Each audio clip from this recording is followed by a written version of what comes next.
Cavs a winner tonight, 108-86 against the Philadelphia 76ers. Chris Fedor, Chris Haynes, Joe Vardon to recap this one.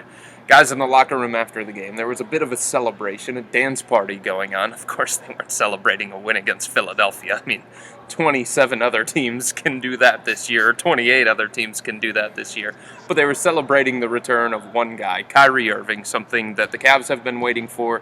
The fans have been waiting for. Chris, what did you see from Kyrie in his debut? He looked pretty good. Obviously, you can tell the timing and his rhythm is a little bit off. Mm-hmm. I think when he tried to attack and get to the hole, he got to his spots. Yeah. He just wasn't finishing. As the game went on, you start to see those legs get up under him. You start to see him get more confidence, kind of that competitive drive taking over. And he mentioned it when Kendall Marshall was trying to go at him. He mentioned how he got the drive and the juice to go back after him. So it's going to take a little bit of time, but he looked good. No setbacks. Obviously, that's what everybody wants to see. But so far, so good in his first game back after 6 months.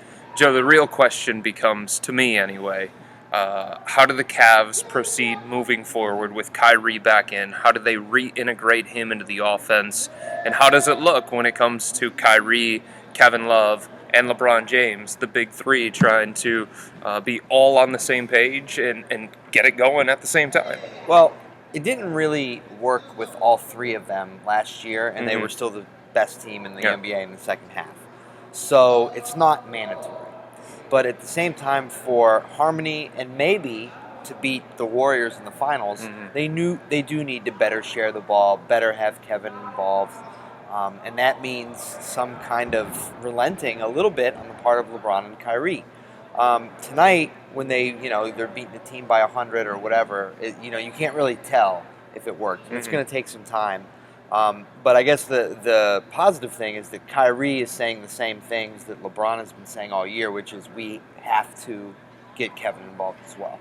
Chris, who does Kyrie's return impact the most? And it can be from a positive standpoint or it could be from a negative standpoint in terms of minutes for some guy. Well, I think it was going to impact Mo Williams anyway. Okay. But with Dellavedova playing so strong to start the season off, I think it's going to impact him in a way that we didn't expect.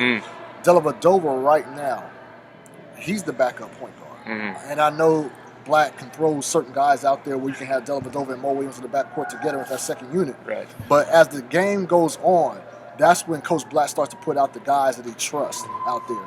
And time again, Dellavedova has been one of those guys on the court when it matters, when you trust. So I think, with Mo, his injuries going out, but you have to remember, Mo, he's a turnover guy. Yeah. He definitely forced the issue. He's definitely a better scorer.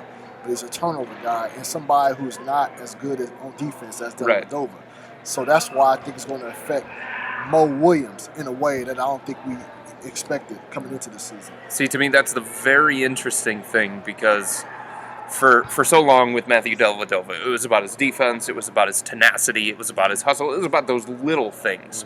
But now you got this dude who's capable of scoring here too. 7 of 10 tonight, 20 points, a season high. He's 4th in the NBA in three-point percentage. So my question is, what does Mo Williams bring to this team that Delly can't? Last year, if we would have had the question, I would have said, well, he brings instant offense coming off the bench. But Delly has improved his game offensively. He's a much better defender than Mo is. I just don't feel like the Cavs lose anything with Mo and Delly when you look at what they bring to the table here. I think what Mo Williams brings, first and foremost, is the insurance policy that they did not have last year. Mo doesn't want to be insurance policy, but Chris is exactly right. I mean, Matthew Dellavedova has grown from a player that was borderline whether or not he could play in this league to someone you want on the floor. I mean, if you're an average fan, you want Delly out there when it matters. Mo is going to be, I think, a little frustrated at times, and I'd also mention that at least to this point in his NBA career, David Blatt has shown that he doesn't play guys to keep them involved. He's got the guys that he trusts, like Chris said, and that's who he plays, period, unless there's a blowout. So that could be a problem for Williams. But we also saw tonight with Kyrie, he was avoiding contact on defense, and that's because he's got this surgically repaired knee. He's a little fragile. And so having Mo Williams here, if they can keep him right, can really save them, if they get in a pinch.